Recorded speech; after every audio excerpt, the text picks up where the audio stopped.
Good morning students, welcome to Political Science class 6.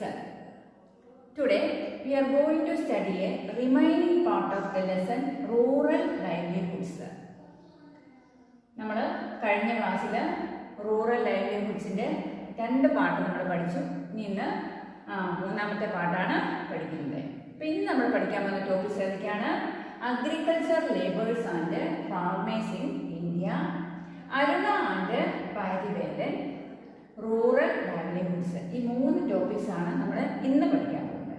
നമ്മൾ കഴിഞ്ഞ ക്ലാസ്സിൽ ഏതൊക്കെയാണ് പഠിച്ചത്? കൽപ്പട്ടു വില്ലേജിനെ കുറിച്ച് പഠിച്ചു.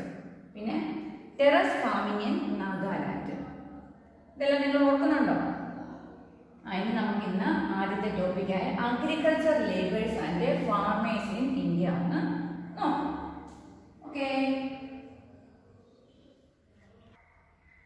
ഓക്കെ.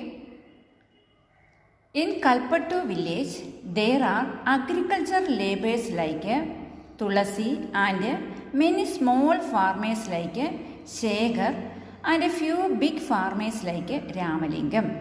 ഇപ്പോൾ കൽപ്പട്ടു വില്ലേജിലെ കാര്യം തന്നെ എടുക്കുകയാണെങ്കിൽ അവിടെ ലാൻഡ്ലെസ് ആയിട്ടുള്ള അഗ്രികൾച്ചറൽ ലേബേഴ്സ് ഉണ്ട് അല്ലേ? അതായത് തുളസിയെ പോലെയുള്ളവർ, അതുപോലെ ചെറിയ ലാൻഡൊക്കെ സ്വന്തമായിട്ടുള്ള മറ്റുള്ള ആൾക്കാരിൽ നിന്ന് പൈസ കടം വാങ്ങി കൃഷി ചെയ്യുന്ന ചെറിയ ചെറിയ ഫാർമേഴ്സും ഉണ്ട്. അതേതാ? ശേഖറിനെ പോലെ. പിന്നെ വലിയ വലിയ ഫാർമേഴ്സും ഉണ്ട്, അതായത് രാമലിംഗത്തെ പോലെ ഉള്ളതും. Okay. In India nearly 2 out of every 5 rural families are agriculture laborers families.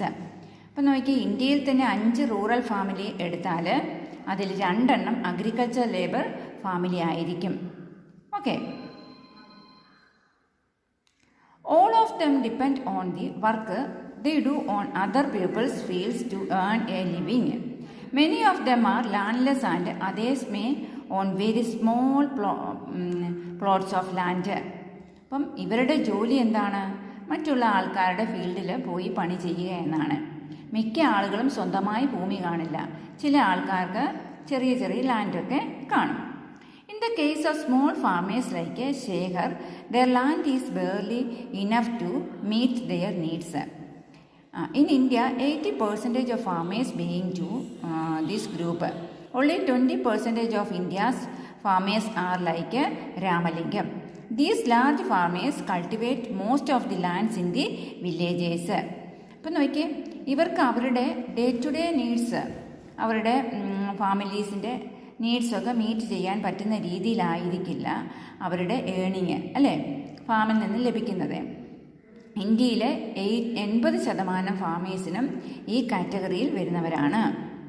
അപ്പം ഈ ഇന്ത്യയിൽ ഈ രാമലിംഗത്തിനെ പോലെ വലിയ വലിയ ഫാമേഴ്സ് ആണെങ്കിൽ അവർക്ക് 20%, അങ്ങനെയുള്ളവർ 20% മാത്രമേ ഉള്ളൂ. ഓക്കെ. ഇനി ഇവരാണ് ഇവരുടെ ഫാമിൽ നിന്നും, അതായത് വലിയ വലിയ ഫാമേഴ്സ് ആയിരിക്കും ഈ വില്ലേജിലൊക്കെ ലാൻഡും ഒക്കെ ഉള്ളതും അവർ കൾട്ടിവേറ്റൊക്കെ ചെയ്യുന്നത് വലിയ വലിയ ഫാമേഴ്സ് ആയിരിക്കും. A large part of their produce is sold in the market.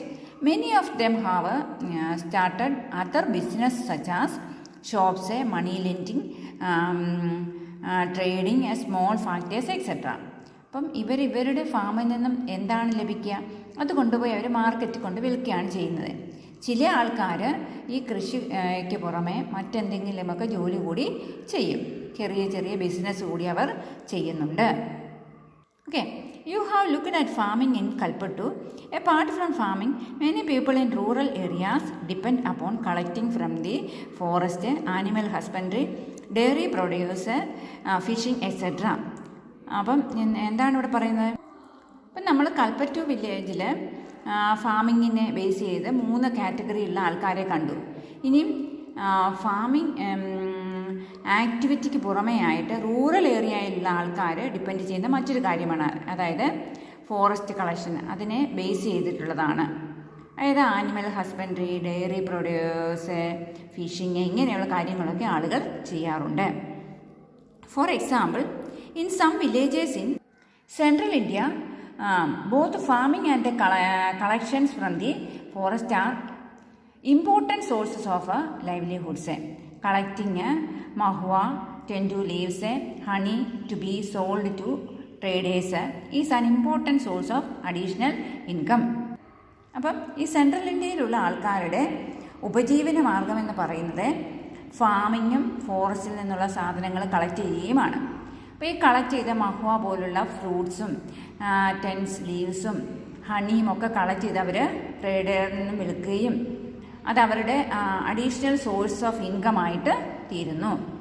Similarly selling milk to the village cooperative society or taking milk to the nearby town may be the main source of livelihoods for some families.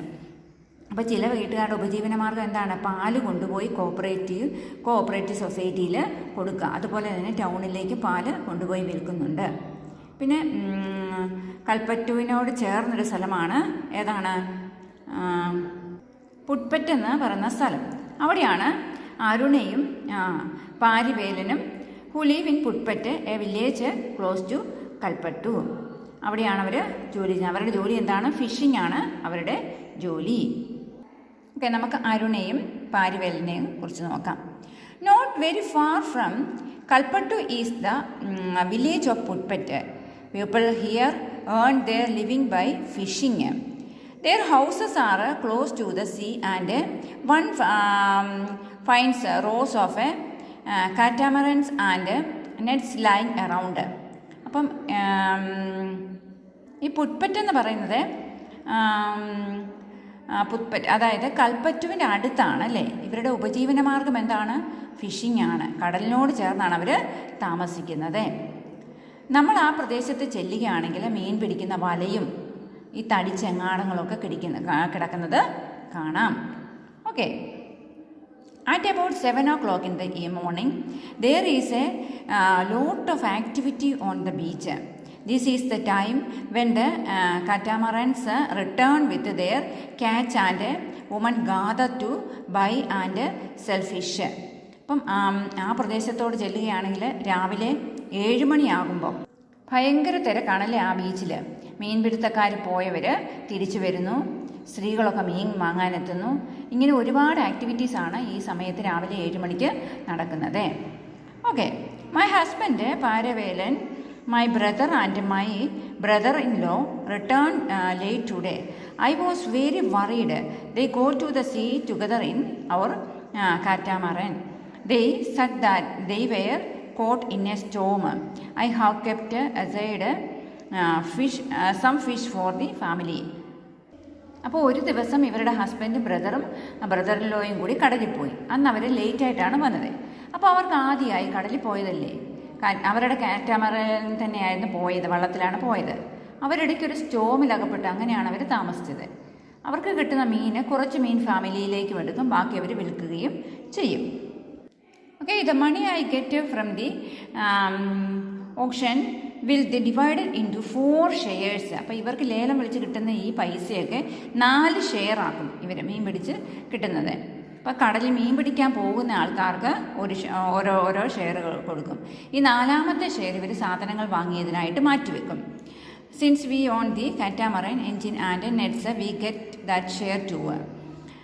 അപ്പം now they can go for into the sea so that they can get a better catch. അപ്പം ഇവർക്ക് സ്വന്തമായിട്ട് വള്ളമുള്ളത് കൊണ്ട് ഇവർക്ക് ഈ എക്യുപ്മെൻറ്റൊക്കെ വാങ്ങിക്കുന്നതിനുള്ള ഇവർക്ക് തന്നെ പൈസ മാറ്റി വെച്ചേക്കുന്ന പൈസ ഇവർക്ക് തന്നെ എടുക്കാൻ പറ്റും. കാരണം ഇവർക്ക് സ്വന്തമായിട്ട് സാധനമുണ്ടല്ലോ. ഓക്കെ, അതായത് we have taken A loan from A bank and purchased an engine. അപ്പം ഇവർ ഒരു എൻജിൻ വാങ്ങിക്കാൻ ബാങ്കിൽ നിന്ന് ലോൺ എടുത്തിട്ടുണ്ട് അല്ലേ. അങ്ങനെയാണ് അവർ എൻജിൻ വാങ്ങിച്ചത്. അതുകൊണ്ട് അവർക്ക് സ്വന്തമായിട്ട് ഇതുള്ളതുകൊണ്ട് അവർക്ക് കടലിനുള്ളിലേക്ക് പോകുവാനും വലിയ വലിയ മീനെ പിടിക്കാനായിട്ടൊക്കെ സാധിക്കുന്നു. Okay, the woman who buy fish here will carry from in baskets to be sold in nearby villagers. അപ്പം രാവിലെ തന്നെ ഈ മീൻ വാങ്ങാനായിട്ട് സ്ത്രീകളൊക്കെ മാർക്കറ്റിലേക്ക് വരുന്നു. അവർ മാത്രമല്ല മറ്റ് ട്രേഡേഴ്സുമൊക്കെ വരുന്നു. Then there are others like traders. അവർ ട്രേഡേഴ്സും വരുന്നു. അവർ അടുത്തുള്ള ടൗണിൽ കൊണ്ടുപോയി ഈ ട്രേഡർമാർ ഈ മീന് വിൽക്കുന്നു.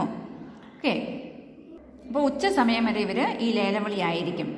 In the evening my husband and our relatives will untangle and repair our net. അപ്പം സന്ധ്യാസമയമാകുമ്പോൾ നെറ്റൊക്കെ അവർ റിപ്പയർ ചെയ്യാനായിട്ട് സമയമെടുക്കും. പിന്നെയും രാവിലെ 2 മണിയാകുമ്പോഴത്തേന് പിന്നെയും കടലിലേക്ക് പോകും. പിന്നെ മൺസൂൺ കാലമാകുമ്പോഴത്തേന് എന്താണ് every year for at least about 4 months during the monsoon. അപ്പം മൺസൂൺ കാലമാകുമ്പോൾ ഇവർക്ക് കടലിൽ പോകാൻ പറ്റത്തില്ല, മീനെ പിടിക്കാൻ പറ്റത്തില്ല. എന്താണെന്ന് ആ സമയത്താണ് ബ്രീഡിങ് നടത്തുന്നത്. Because of this later we are forced to sell the fish to that trader and cannot do our ocean. Those 11 months are the most difficult. Last year we suffered a lot because of the tsunami. അപ്പം ഈ monsoon കാലത്ത് ഇവർക്ക് കടലിൽ പോകുവാനായിട്ട് സാധിക്കുന്നില്ല. അപ്പോൾ ആ സമയത്താണ് മീനിൻ്റെ ബ്രീഡിംഗ് ഒക്കെ നടക്കുന്നത്. അപ്പം വള്ളക്കാർക്ക് മീൻ പിടിക്കാൻ പറ്റത്തില്ല. അപ്പം അവർ ഈ 4 മാസക്കാലം അവർക്ക് ജീവിക്കണമെങ്കിൽ ട്രേഡേഴ്സിൻ്റെ കയ്യിൽ നിന്നുമൊക്കെ പൈസയൊക്കെ കടം വാങ്ങേണ്ട വരും, അല്ലേ? അപ്പോൾ അങ്ങനെയാണ് അവർ ജീവിക്കുന്നത്. അപ്പോൾ പിന്നീട് അവർ മീൻ പിടിക്കാൻ പോകുമ്പോൾ ഈ ട്രേഡറിന് തന്നെ മീൻ പിടിച്ച മീൻ കൊടുക്കേണ്ട വരും, അപ്പോൾ കടം വാങ്ങിച്ചുകൊണ്ട്, അല്ലേ? പിന്നെ അതുപോലെ തന്നെ ഈ 4 മാസക്കാലം ഇവർക്ക് വളരെ ഡിഫിക്കൽട്ടായിട്ടുള്ള കാലമാണ്. അതുപോലെ വല്ല സുനാമിയോ വല്ലതും വന്നാൽ അവരുടെ ജീവിതം വളരെ കഷ്ടത്തിലാകും. Okay, rural livelihoods. അപ്പം നമ്മൾ ഈ ചാപ്റ്ററിൽ പഠിച്ച കാര്യങ്ങളെല്ലാം ഒന്ന് റിവൈസ് ചെയ്യാം. Okay, people in rural areas earn their living in various ways. അപ്പം നമുക്കറിയാം, ഈ ചാപ്റ്ററിൽ നമ്മൾ പഠിച്ചില്ലേ, ഈ റൂറൽ ലൈവ്ലിഹുഡിൽ താമസിക്കുന്ന ആൾക്കാർ അവർ ഓരോരോ വഴിയിലൂടെയാണ് പൈസ സമ്പാദിക്കുന്നത്, അല്ലെ? മിക്ക ആൾക്കാരും എങ്ങനെയാണ് ഫാമിങ്ങിലൂടെയും നോൺ ഫാമിങ്ങിലൂടെയും ഒക്കെ പൈസ സമ്പാദിക്കുന്നു. പിന്നെ ലാൻഡ് ഉള്ളവരുണ്ട്, ലാൻഡ് ഇല്ലാത്തവരുണ്ട്. പിന്നെ ലാൻഡ് ഉണ്ടെങ്കിൽ തന്നെ അവിടെ എന്താണ് ലാൻഡ് ശരിയാക്കണം, അതുപോലെ തന്നെ കൃഷി ചെയ്യണമെങ്കിൽ വിത്ത് വിതയ്ക്കണം, കള പറിക്കണം. അതുപോലെ ഭയങ്കര ബുദ്ധിമുട്ടാണല്ലേ harvesting of crops. We depend on nature. അവർ നേച്ചറിനെയാണ് ഡിപ്പെൻഡ് ചെയ്തുകൊണ്ടിരിക്കുന്നത്, അല്ലേ? ക്രോപ്സൊക്കെ വളരണമെങ്കിൽ. പിന്നെ അവർക്ക് എന്താണ് എല്ലാ സമയവും അവർക്ക് ജോലിയില്ല, ചില സമയം അവർ വെറുതെ ഇരിക്കുകയാണല്ലേ, അതായത് ഈ ക്രോപ്സൊക്കെ വളർന്നു വരുന്ന സമയത്ത്.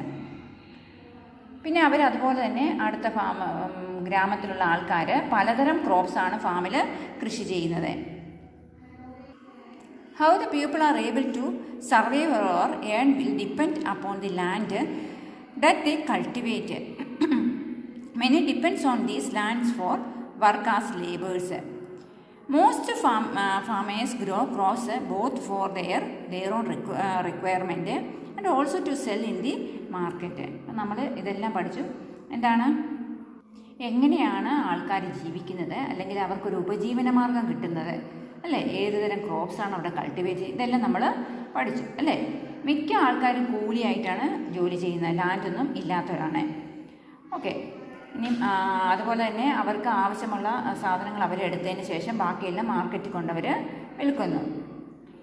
അപ്പോൾ ഏതെങ്കിലും പൈസ ഇല്ലാതെ വരുമ്പോൾ ഏതെങ്കിലും ട്രേഡറിൻ്റെ കയ്യിൽ നിന്നും പൈസ അവർ കടം വാങ്ങി ക്രോപ്പുകളൊക്കെ വാങ്ങിക്കുകയും ട്രേഡറിന് തന്നെ ഇതെല്ലാം തിരിച്ചു കൊടുക്കേണ്ടത് വരുന്നു. അപ്പം ഫാമിലിക്ക് വേണ്ടി പൈസ ഇല്ലാതെ വരുമ്പോൾ അവരെന്താ ചെയ്യുന്നത്? പൈസ കടമെടുക്കേണ്ടി വരുന്നു. അതുപോലെ തന്നെ അവർ ഒരുപാട് ആക്ടിവിറ്റീസൊക്കെ ചെയ്യാറുണ്ട് മറ്റ് ഈ പൈസയ്ക്ക് വേണ്ടിയിട്ട്. കൃഷിയെ മാത്രമല്ല, അല്ലാതെ തന്നെ പല ബിസിനസ്സുകളുമൊക്കെ ചെയ്യുന്നുണ്ട് എന്ന് മനസ്സിലായി. ഓക്കേ.